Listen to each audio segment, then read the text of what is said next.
जहां पर मेयर की हत्या के बाद किस तरह से मामला लगातार बिगड़ता जा रहा है, वहां पर लगातार परिवार में दहशत का माहौल है। बीती रात मेयर शिवराज पासवान पर हमलावरों ने बीच सड़क पर ताबड़तोड़ गोलियां बरसाई हैं, जिनमें 3 गोलियां उनके सीने में लगी और इसके बाद उन्हें अस्पताल ले जाया गया, जहां इलाज के दौरान उनकी मौत हो गई है।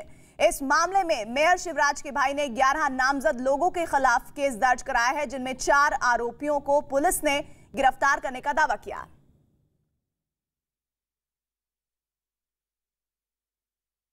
और बिहार में मेयर की हत्या पर आरजेडी नेता तेजस्वी यादव ने बिहार की कानून व्यवस्था का मुद्दा उठाया।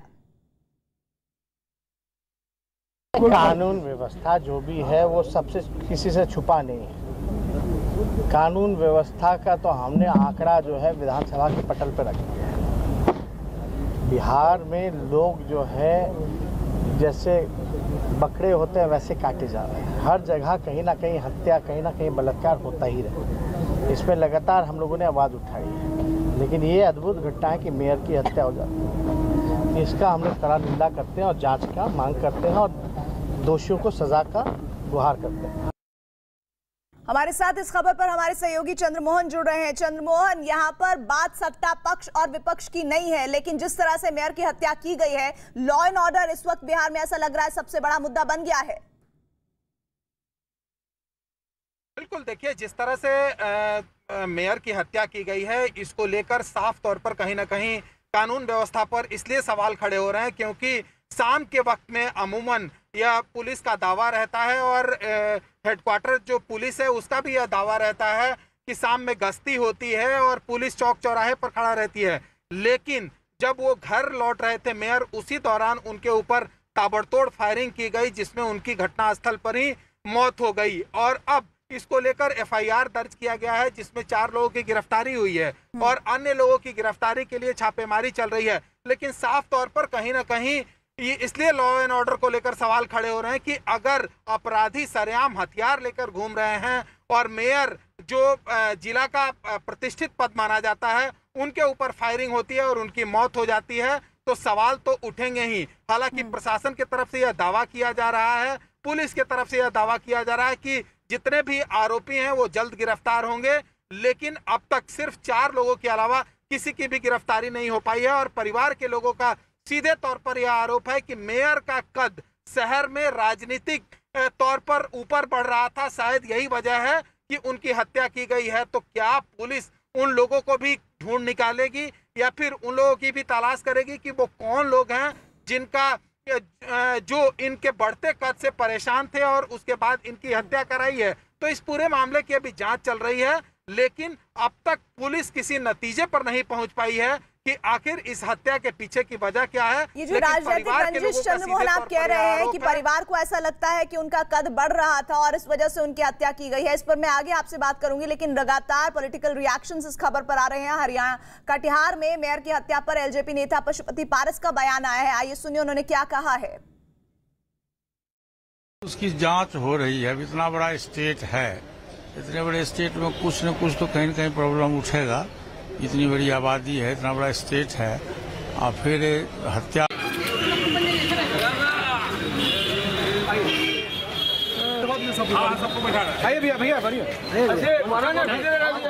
मामले में बीजेपी नेता सुशील कुमार मोदी ने मेयर की हत्या के आरोपियों की जल्द गिरफ्तारी की बात कही है। देखिए, बिहार देश के सभी राज्यों की तुलना में लॉ एंड ऑर्डर में बहुत बेहतर स्थिति में है, लेकिन इतना बड़ा राज्य है, जो भी घटना घटी दुर्भाग्यपूर्ण है और आप ये निश्चिंत रहिए कोई अपराधी बचकर नहीं जाएगा। ये राजद का जमाना नहीं है कि एफआईआर दर्ज नहीं होता था, अपराधी भाग जाते थे। कोई अपराधी बचेगा नहीं और कोई सजा से वंचित नहीं रहेगा, सबको सजा मिलेगी ऐसे लोगों को। चंद्रमोहन, ये वक्त आरोप प्रत्यारोप का नहीं है, लेकिन बीजेपी नेता सुशील कुमार मोदी जो बात कह रहे हैं कि अगर आप दूसरे राज्यों से एक तुलना करें तो बिहार में कानून व्यवस्था बेहतर है, ये आंकड़ों में हकीकत कितनी नजर आती है?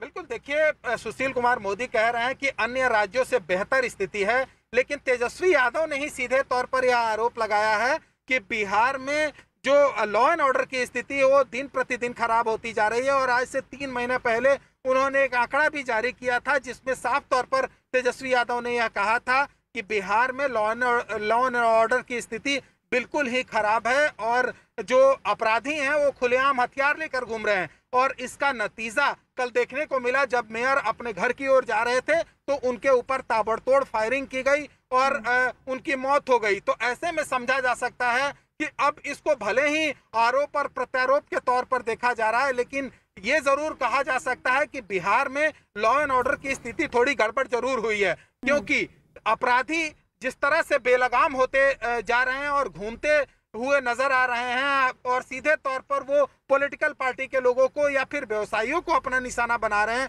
तो सवाल तो खड़े होंगे ही होंगे। और अब मेयर की जब हत्या हुई है तो परिवार के लोगों का सीधे तौर पर यह आरोप है कि उनका राजनीतिक कद बढ़ रहा था, यही वजह है कि उनकी हत्या हुई है। तो आखिर कौन वो लोग हैं जिन्होंने इनकी हत्या कराई है, किनको इनसे थ्रेट था, इसकी भी जब जांच होगी तो बातें साफ हो पाएंगी। लेकिन परिवार के लोगों का सीधे तौर पर जो आरोप है, जिन्हें 11 लोगों के खिलाफ FIR दर्ज किया गया है, उसमें 4 की गिरफ्तारी हो चुकी है और बाकी 7 लोगों की गिरफ्तारी अभी होनी बाकी है। जब उनकी गिरफ्तारी होगी उसके बाद पूछताछ के बाद यह साफ हो पाएगा ये जो 11 नामजद लोग हैं जिनके खिलाफ FIR लॉन्च हुई है चंद्रमोहन, इनके बारे में, इनकी डिटेलिंग के बारे में मैं आगे आपसे बात करूंगी। इधर मेयर शिवराज पासवान की हत्या पर बीजेपी नेता हरिभूषण ठाकुर का बयान सामने आया है, क्या कहा है उन्होंने, सुनिए। छिटपुट घटना होती रहती है और आपसी रंजिश के कारण होता है ये घटना। सरकार सख्त है, एक्शन लेगी, पाताल में भी अपराधी होंगे तो बचेंगे नहीं, उनको ढूंढ कर निकाला जाएगा। आपसी विवाद भी तो होता है, आपसी रंजिश भी तो होता है और आपसी रंजिश को कोई नहीं रोक सकता है। और अगली खबर उत्तर प्रदेश के कौशाम्बी से, जहां एक तेज रफ्तार कार ने एक जज की कार में टक्कर मार दी और इस हादसे में जज अहमद खान और उनका सुरक्षाकर्मी घायल हुआ है। जज अहमद खान ने हत्या की कोशिश का केस दर्ज करवाया है। तो बाल बाल बच गए हैं जज साहब।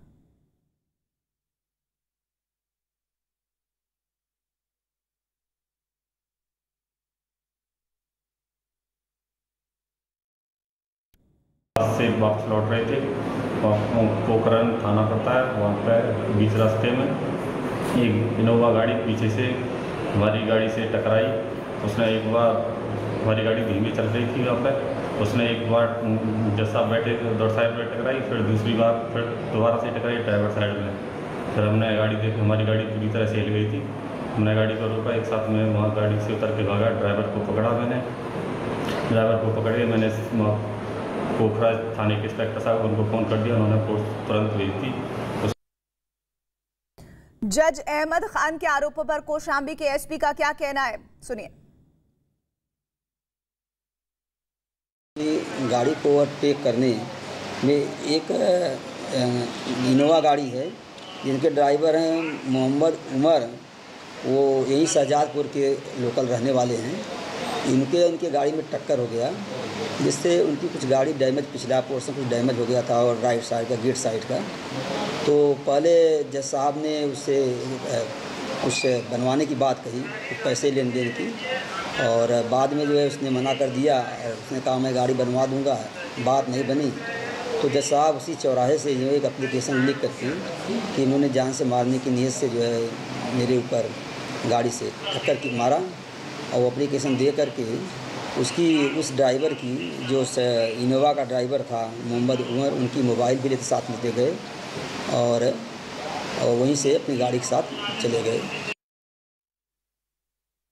अरविंद राणा इस वक्त हमारे साथ, हमारे सहयोगी कौशाम्बी से जुड़ गए हैं। अरविंद, यूपी के कौशाम्बी में जिस तरह से एक तेज रफ्तार कार ने एक जज की कार में टक्कर मारी है, इस मामले में जो इन्वेस्टिगेशन है वो कहां तक पहुंची है अभी तक?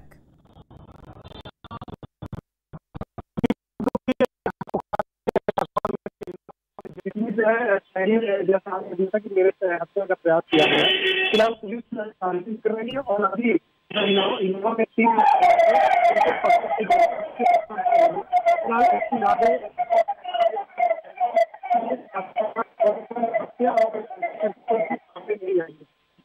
अरविंद, आपकी आवाज मुझे बहुत साफ नहीं सुनाई पड़ रही है। मैं चाहती हूं कि आप हमारे साथ दोबारा कनेक्ट करें और पूरी बात को रखें कि किस तरह से जज की कार को टक्कर मारी गई है और कैसे इस मामले में अभी तक पुलिस को कामयाबी हासिल हुई है।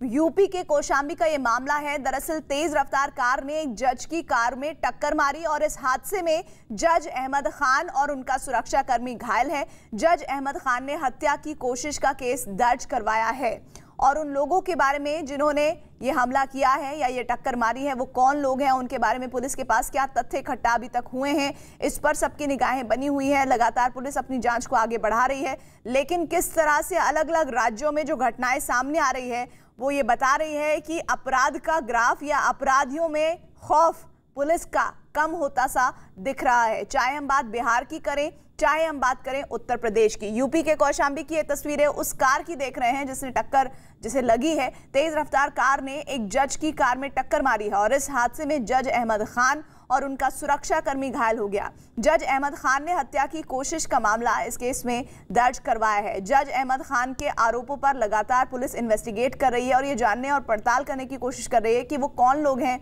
जिन्होंने जज साहब को क्या इरादतन कार से टक्कर मारी है या फिर ये रोड में चलते हुए इस तरह का हादसा अचानक से हुआ है। लेकिन जज साहब ने क्योंकि हत्या का मामला दर्ज करवाया है तो पुलिस उस दिशा में अपनी जांच को आगे बढ़ा रही है। यूपी में जज पर हमले का आरोप है और लगातार जो जज कह रहे हैं वो ये कि उनका सुरक्षाकर्मी घायल हुआ है, वो खुद घायल हुए हैं। ऐसे में जानबूझकर कुछ लोगों ने उन्हें निशाना बनाया है। अरविंद राणा, आप तक आवाज पहुंच रही हो तो अब आप अपनी बात पूरी कीजिए। जी बता दूं कि कोखराज थाना क्षेत्र के चाकवान के पास जो है फतेहपुर के जज प्रयागराज से वापस लौट रहे थे। फतेहपुर में उनकी तैनाती है, तभी चाकवान के पास एक इनोवा कार जो है उनकी कार से टकरा जाती है जिसमें जज साहब और उनके गनर को हल्की चोट लगती है। उसके बाद जो है तत्काल जो है इनको जज साहब जो है बुलाते हैं पुलिस वालों को और एक एप्लीकेशन देते हैं कि मेरे हत्या का प्रयास किया जा रहा है। फिलहाल पुलिस इस पूरे मामले में छानबीन करती है और इनोवा सवार 3 लोगों को जो है पुलिस पकड़ के अब उनसे पूछताछ कर रही है कि हकीकत में ये मामला क्या है। फिलहाल एसपी राधे श्याम जी का कहना है कि पूरा मामला हादसा है, हत्या का कोई प्रयास नहीं है। जी लेकिन फिलहाल जो पुलिस कह रही है कि हत्या का कोई मामला नहीं है तो जज साहब को ऐसा क्यों लग रहा है? जी बता दूं कि जब ये जज साहब अहमद खान बरेली में 2020 में तैनात थे तो वहाँ पे उनको जान से मारने की एक धमकी मिली थी, तो कहीं न कहीं हो सकता है कि उस मामले को भी लेकर ये इन्होंने जो है तहरीर दी है, कहीं उनसे भी जोड़ा जा सकता है। फिलहाल यहाँ पे जो जांच की है पुलिस वालों ने और जो अभी जांच कर रही है वो जो तथ्य सामने खुल के आए वो ये साफ एसपी साहब का कहना है कि अभी ये जी अरविंद राणा, शुक्रिया जानकारी के लिए। अगली खबर धनबाद में जज उत्तम आनंद से संबंधित है जिनकी संदिग्ध हादसे में मौत के मामले पर बड़ी खबर इस वक्त आ रही है। न्यूज 18 के एहतशाम खान की खबर है कि सुप्रीम कोर्ट ने देश भर की निचली अदालतों में जजों की सुरक्षा को लेकर संज्ञान लिया है। मुख्य न्यायाधीश NV रमना ने कहा है कि वो अदालत के बाहर और अदालत के अंदर जजों की सुरक्षा को लेकर सुनवाई करेंगे और इससे पहले आज ही सुप्रीम कोर्ट ने झारखंड सरकार से जज उत्तम आनंद की मौत के मामले में पूरी रिपोर्ट तलब की है। तो ये इस वक्त की बड़ी खबर है और इस बड़ी खबर के मुताबिक धनबाद में जिस तरह से जज उत्तम आनंद की संदिग्ध हादसे में मौत हुई है उस पर इंपॉर्टेंट न्यूज है, महत्वपूर्ण जानकारी न्यूज 18 के एहतशाम खान दे रहे हैं। सुप्रीम कोर्ट ने देश भर की निचली अदालतों में जजों की सुरक्षा को लेकर संज्ञान लिया है और मुख्य न्यायाधीश NV रमना ने कहा है कि वो अदालतों के अंदर और बाहर दोनों ही जगह जजों की सुरक्षा को लेकर आने वाले दिनों में सुनवाई करने की तैयारी में है।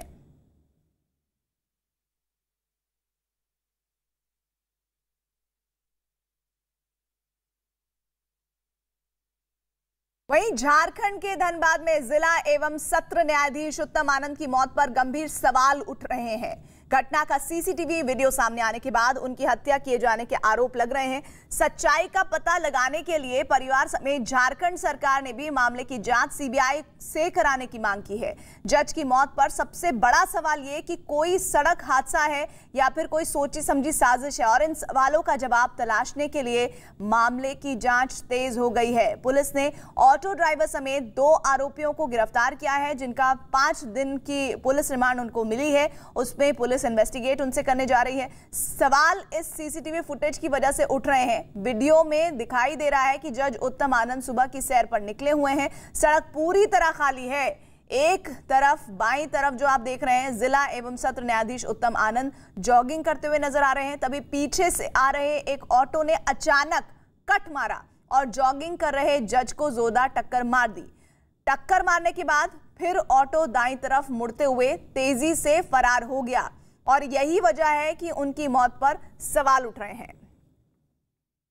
हम लोगों ने जो दोनों ऑटो चालक और उसके साथ जो सहयोगी था उसकी गिरफ्तारी हम लोगों ने कर ली है और जो ऑटो प्रयुक्त था उस घटना में ऑटो के भी हम लोगों ने जो ऑटो चालक जो 2 लोग पकड़े गए हैं उन लोगों ने कुछ बताया पुलिस को? अभी हम लोग डिफरेंट बिंदुओं पर अभी हमारा अनुसंधान चल रहा है। कोई भी ऐसा ठोस चीज आएगा अनुसंधान के क्रम में हम आपके साथ शेयर करेंगे।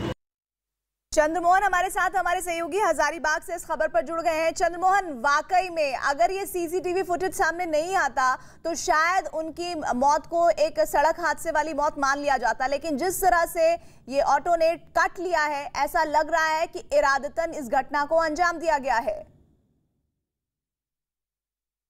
बिल्कुल, देखिए, जब यह घटना सामने आई थी उस समय धनबाद पुलिस भी यह मान रही थी कि यह महज एक दुर्घटना है, लेकिन सीसीटीवी फुटेज आने के बाद यह साफ हो गया कि कहीं ना कहीं इसको एक साजिश की तरह से इस वारदात को अंजाम दिया गया है। और यही वजह है कि एसआईटी की गठन हुई और जब जो ऑटो में सवार ड्राइवर था और उसके साथ एक और शख्स सवार था उसकी गिरफ्तारी हुई और उससे पूछताछ के बाद पुलिस यह दावा कर रही है कि जल्द ही इस पूरे मामले का खुलासा हो जाएगा और साथ ही जो ऑटो का मालिक है उसको भी हिरासत में लेकर पूछताछ की जा रही है। और जो मुझे जानकारी मिली है उसके मुताबिक पुलिस की टीम इन लोगों से पूछताछ के आधार पर 2 जगह छापेमारी भी कर रही है और पुलिस यह दावा कर रही है कि जल्द ही इस पूरे मामले का खुलासा वो कर देगी। लेकिन सबसे बड़ी बात यह है कि जब यह घटना हुई थी उस समय पुलिस सिर्फ एक महज दुर्घटना मान रही थी, लेकिन परिवार वालों के क्या जो आरोप सामने आया है और परिवार के लोगों का साफ तौर पर यह मानना है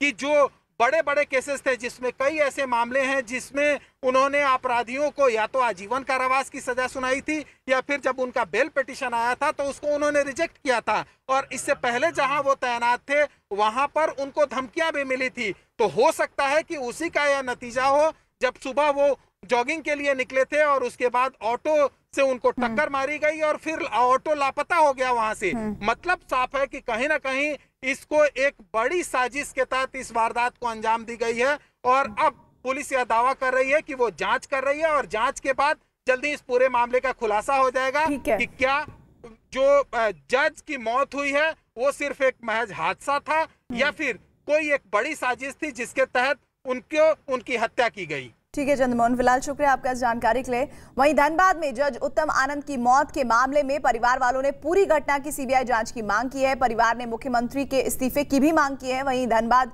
में लगातार ये घटना सामने आने के बाद परिवार और साथ ही साथ इलाके में दहशत है।